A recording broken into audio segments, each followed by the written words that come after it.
السلام علیکم، آپ سن رہے ہیں آج کہانی زادی میں عشق بلاخیز قسط نمبر 3۔ تو چلیں شروع کرتے ہیں۔ شاہدہ نے کہا، رات 2 بجے؟ وہ کوئی اور بھی تو ہو سکتا ہے، تم اتنے یقین سے کیسے کہہ سکتی ہو کہ وہ نوید ہی تھا؟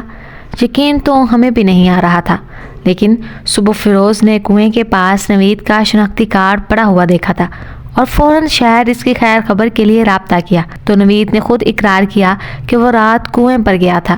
اوہ اچھا، عرشی نے سوچتے ہوئے کہا۔ اب تم تو جانتی ہو عرشی کہ پرانے کنویں کے قریب تو رات کو کتے بھی نہیں جاتے، کیونکہ وہاں جن بھوت گھومتے رہتے ہیں۔ اور نوید حقیقت جانتے ہوئے بھی ابھی شاہدہ بول ہی رہی تھی کہ اس کی ماں نے آواز دی، شاہدہ ذرا ادھر آنا۔ او شاہدہ، میں ابھی آتی ہوں، یہ کہہ کر چلی گئی، جبکہ عرشی کچھ سوچنے لگی۔ اچھا تو یہ مسئلہ ہے، عرشی نے خود سے کہا، اور ساتھ ہی کام کر رہ گئی، کیونکہ پرانے کنویں کا خیال آتے ہی رونگٹے کھڑے ہو جاتے تھے۔ پرانا کنواں گاؤں کے ایک طرف واقع تھا، جس کے کنارے پر برگد کا ایک پرانا درخت کھڑا تھا۔ ہندوؤں کے زمانے میں یہاں عورتیں آ کر پوجا پاٹ کرتی تھی اور اپنے ہیرے جواہرات کنویں کی گہرائی میں پھینک دیتی۔ وہ درخت کو اپنا بھگوان مانتی تھی اور شکرانے کے طور پر اپنے زیورات کنویں میں پھینک دیتی۔ جب یہاں مسلمان آئے تو انہوں نے کنویں کی گہرائی میں سونا تلاش کیا، لیکن حیرت انگیز طور پر انہیں سونے کی کوئی چیز نہ ملی۔ کنویں کو ختم کر کے یہاں آبادی کرنے کے بارے میں سوچا گیا۔ اس مقصد کے لیے ایک ذمہ دار نے پہلے برگد کے پیڑ کو کاٹنے کی کوشش کی، لیکن جیسے ہی آرا درخت کے تنے پر چلتا وہاں سے خون نکل آتا، جسے دیکھ کر مزدور ڈر گئے اور درخت کاٹنے سے انکاری ہو گئے۔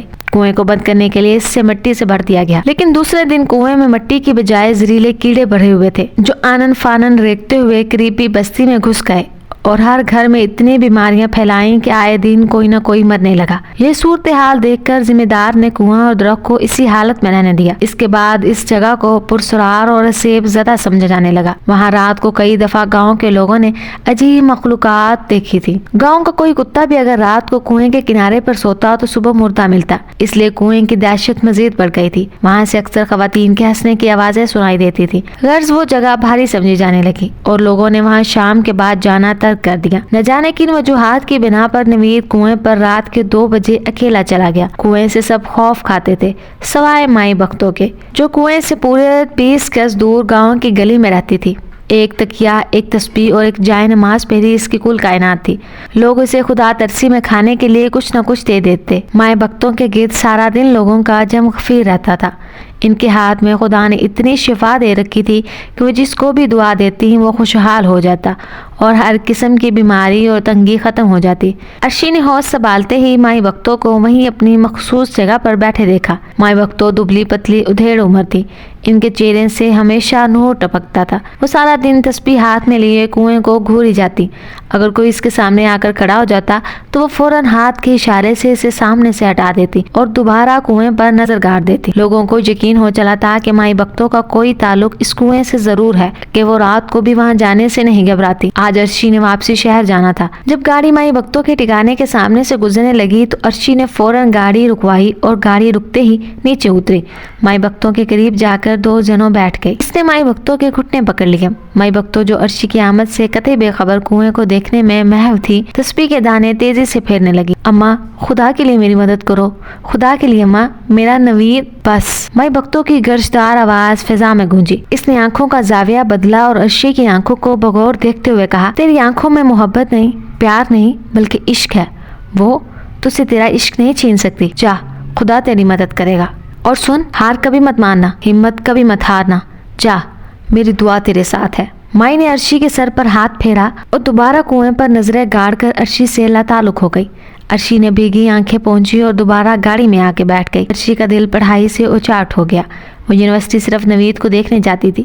نوید نے خود بھی پڑھائی چھوڑ دی تھی، اب وہ شاذ و نادر ہی یونیورسٹی میں نظر آتا تھا۔ عرشی کچھ ہی دنوں بعد یونیورسٹی جانا بالکل ترک کر دیا۔ وہ سارا دن کمرے میں گھس کر خدا سے التجائیں اور دعائیں کرتی رہتی۔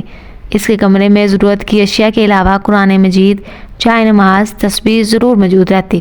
عرشی نے اپنے کمرے میں ٹی وی، VCR اور ٹیپ ریکارڈر نکال کر باہر رکھ دیے اور کمرہ انتہائی سادگی سے سجایا۔ اس نے اپنی ایک الگ تھلگ دنیا بسا لی تھی جس کا مقصد صرف اور صرف نوید کا حصول تھا۔ اس کی سچی لگن اور محنت رنگ لائی۔ اوپر والے کو اس کی عبادت اور اس کا بے لوث عشق پسند آیا اور اس نے تقیدی خواب نظر آنے لگے تھے جس میں باقاعدہ اسے سبق پڑھایا جانے لگا۔ وہ سوتے میں جو سبق پڑھتی، صبح اٹھ کر قرآن مجید سے وہی سبق پوری توجہ سے بامعنی یاد کر لیتی۔ اس طرح کرتے کرتے اس نے تقریباً پورا قرآن حفظ کر لیا۔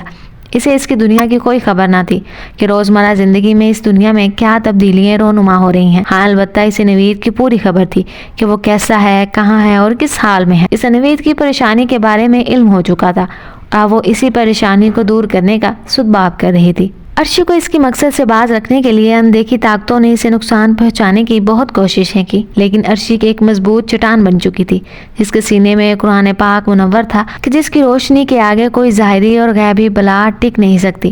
دوسری بڑی وجہ مائی بختوں کی دعا جس کی طفیل وہ ہمیشہ ثابت قدم رہی۔ عرشی کی حالت دیکھ کر واقعی عشق کی سچائی کا یقین ہو جاتا تھا۔ وہ عرشی جس نے دنیا چھوڑ دی، تعلیم چھوڑ دی، اپنوں کو چھوڑ دیا، بس اپنے خدا سے لو لگا لی اور اپنی خواہش کے پورے کرنے کی دعائیں کرنے لگی۔ عرشی جان چکی تھی کہ اس کا مقابلہ کسی انسان سے نہیں ہے۔ امید ہے کہ آپ کو یہ قصہ اچھی لگی ہوگی۔ ملتے ہیں اگلے ہفتے اگلی قسط میں، تب تک کے لیے اللہ حافظ۔